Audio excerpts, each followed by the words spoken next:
Hello, my name is Beck and welcome to my review of Death Masks by Jim Butcher. This is the 5th book in the Dresden files, so if you haven't seen my other videos, I have a playlist and I'll link that down below so you can go and check those out, because if you haven't seen any of those previous videos, what I say in this review will spoil the past plot points, because it's at the point that I can't discuss this book without mentioning a few things that have happened in the past, and that will definitely spoil your reading experience, so just be forewarned before continuing on in this review. Also, I'm not going to hold this up for the entire video. I'm going to put a picture in and put this back on my shelf behind me.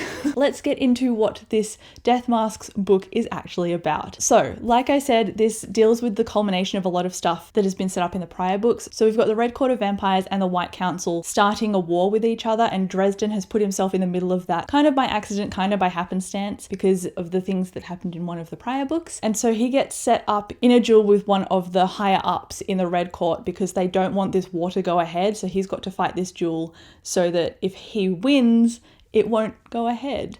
But there is a lot of moving parts politically behind this duel, and also Harry gets shot at by professional hitmen at the beginning of the book as well. So it's got vampires, it's got the White Court, and it's got people shooting at Dresden, and he doesn't know why. Also, there is a case with a headless corpse that the police have encountered. There is Dresden's ex-girlfriend Susan, who has come back into the plot, and there is also a missing Shroud of Turin, which is a really old religious artifact that Harry is hired to investigate and find. So again, like I said, there's a lot of moving parts at the start of this book. Because it's had multiple threads happening across the different facets of Dresden's life, and that kind of set up the first third of the book, I found, even though it was quite fast moving and I had no problem with the pace, that I kind of struggled to get some traction in connecting to what was happening, because there was not a lot of breathing room in between what Dresden was doing, even though I was obviously interested. So I think the first part of the book kind of left me floating around in the plot, and while I enjoyed that, again, it just took me a little bit to, I guess, kind of ground myself and hook my interest. Not my interest, but it took me a while to be connected to the story, whereas in the past it's connected me to Dresden and his character straight away. Not that that was necessarily lacking in this book, but it was drowned out by the fact that a lot was going on instead. Both Summer Night and Grave Peril have been my favourites in the series so far, and I'm trying to compare my feelings about the beginning of those books to the beginning of Death Masks, and it is a little bit lackluster in comparison to those books, because like I said, those have been my favourites in the series so far, so this kind of like punched just underneath those two for me. What I did like in Death Masks though was the closure and also the explanation of closure.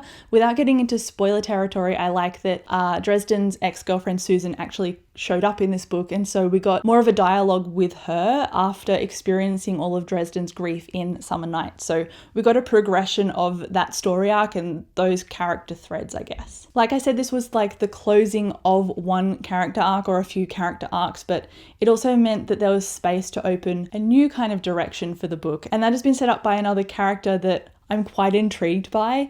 But I also don't want to ruin it, obviously, because you don't meet this character at the beginning of this book. It's kind of a unfolding of events that introduce you. So I think discussing them will be a spoiler, but I like the way that this darkness was introduced, and there is more of like a broadening of scope, even more so than in the previous books. I really liked seeing that. Like I said at the start, usually I'm connected mostly to characters in these books, and I was quite connected to Dresden as a character in this book. I really like the endings of Act 1 and then Act 2. I found he was quite strong in those in terms of character, and the rest of the book got a little bit overshadowed by plot movements and stuff, and by other secondary characters coming into it as well. Not that I minded, but I just like the strength of Dresden's character in the way all of his emotions were conveyed, and sometimes he was a bit capped off in being able to feel certain things because he had to get on with doing something else straight away. So what I'm saying is I liked it, but Dresden felt a little bit stretched thin in this installment, because not only were there the police, there were the supernatural, the human crimes, and also the church as well. So